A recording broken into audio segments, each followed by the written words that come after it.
आपके लिए एक एपी की केस स्टडी लेके आया हूँ, क्योंकि बच्चों ना बहुत कंफ्यूज होते हैं कि कहाँ एन लगेगा कहाँ एसएन लगेगा। तो उसके लिए आज मैं आपके लिए एपी की केस स्टडी लेके आया हूँ। तो चलिए अपनी केस स्टडी करते हैं। हमारी केस स्टडी है 1000 saplings are grown in a field in rows such that each succeeding row has 5 saplings less than the previous one। तो इसका हम पहले फर्स्ट पार्ट करते हैं। इस क्वेश्चन में लेकिन दिया गया है कि 1000 saplings ग्रो करी गई हैं, तो यानी कि वो एसएन है हमारा। 1000 saplings एक फील्ड के अंदर ग्रो करी गई हैं और हर एक रो के अंदर 5 saplings कम ग्रो करी जा रही हैं। तो चलिए अपना फर्स्ट पार्ट करते हैं। इसका है if the first row has 100 saplings, how many saplings will be there in the 10th row? तो इसके अंदर हम लगाएंगे an। बता सकते हो क्यों? सर क्योंकि फर्स्ट रो में इसने बोला है 100 सैपलिंग्स है और नेक्स्ट को पूछ रहा है कि 10th रो में कितनी होंगी, यानी 10th रो में कितने नंबर ऑफ सैपलिंग्स होंगे। तो यहाँ पे पर्टिकुलर A10 की बात कर रहा है।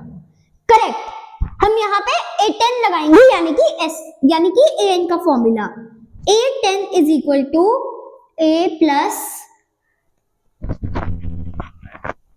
Plus n minus 1 d।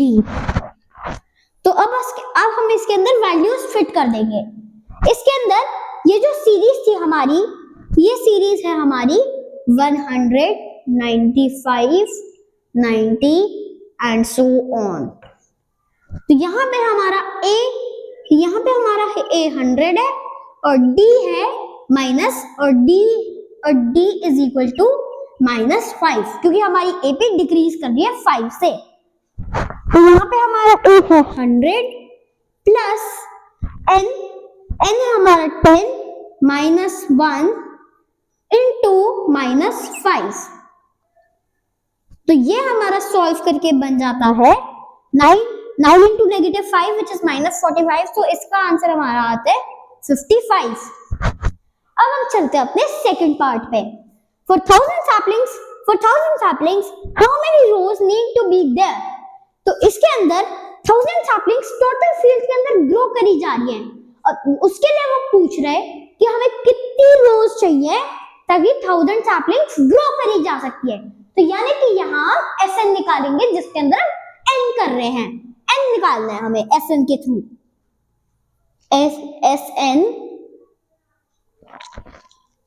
SN is equal to n by 2a plus n minus 1 d। तो इसके अंदर हम दोबारा से वैल्यूज फिट करके इसको करेंगे। n by 2 into 100 plus n minus 1 and -5।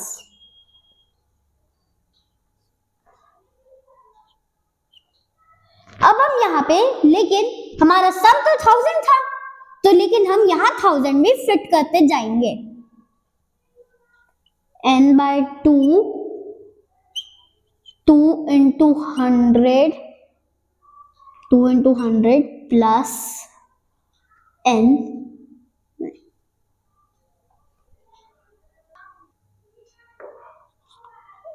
200 plus n minus 1, इसमें हम इसको ओपन कर लेंगे।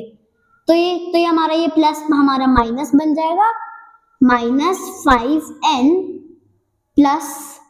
प्लस 5।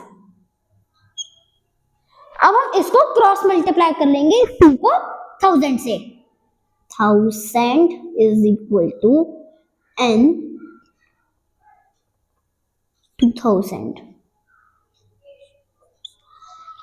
200 हम यहाँ पे 5 को इसके अंदर ऐड कर देंगे। 205 प्लस 5n। अब हम यहाँ पे 5 को -5n कर दिया था, वो शायद ये -5n होगा। हाँ, अब हम यहाँ पे 5 को कॉमन लेके इससे डिवाइड कर देंगे।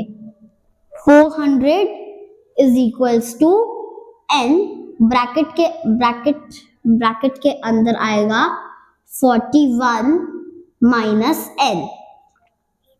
अब हम यहाँ से n को ब्रैकेट के अंदर ओपन कर लेंगे। 400 is equals to 41n minus n square. अब हम इन दोनों टर्म्स को लेफ्ट हैंड साइड में ले जाएंगे। n square minus 41n plus 400 is equals to 0। अब हम यहाँ से स्प्लिटिंग द मिडिल टर्म करके n की वैल्यू निकाल लेंगे। स्प्लिटिंग द मिडिल टर्म में हम एक ऐसे टर्म सोचेंगे जो 400 जिनका मल्टीप्लाई करके 400 आ रहा है, ऐड या सब्ट्रैक्ट करके माइनस 41 आता है। तो ये टर्म्स हैं हमारे -16 and -45 -25 plus 400 is equals to 0।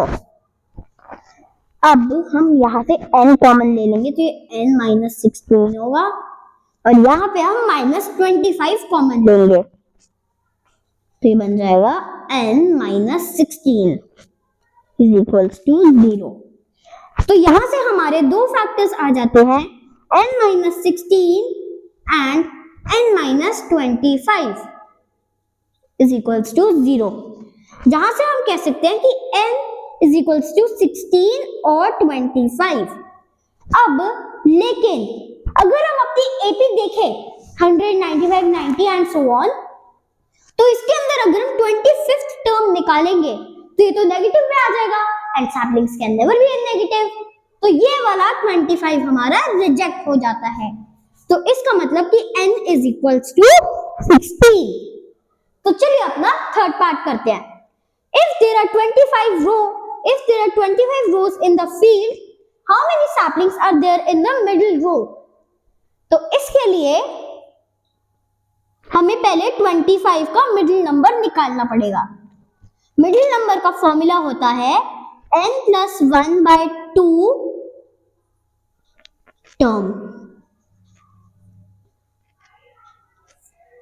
अब हम यहाँ पे ये अगर हम इस पे 25 पुट करेंगे तो ये 13th बन जाता है, यानी कि 13th टर्म। सर ये मिडिल टर्म का फॉर्मूला ये लगेगा n प्लस 1/2th टर्म। ये मिडिल टर्म का फॉर्मूला होता है मिडिल रो का। इसके अंदर हम 25 पुट करेंगे तो ये बन जाता है 13th टर्म। अब हम जैसे हमने इसके अंदर किया था तो यहाँ पे अब हम an का फॉर्मूला लगाएंगे क्योंकि हमें नंबर ऑफ सैपलिंग्स फाइंड करनी है। तो हम 13th टर्म के लिए फॉर्मूला लगाएंगे।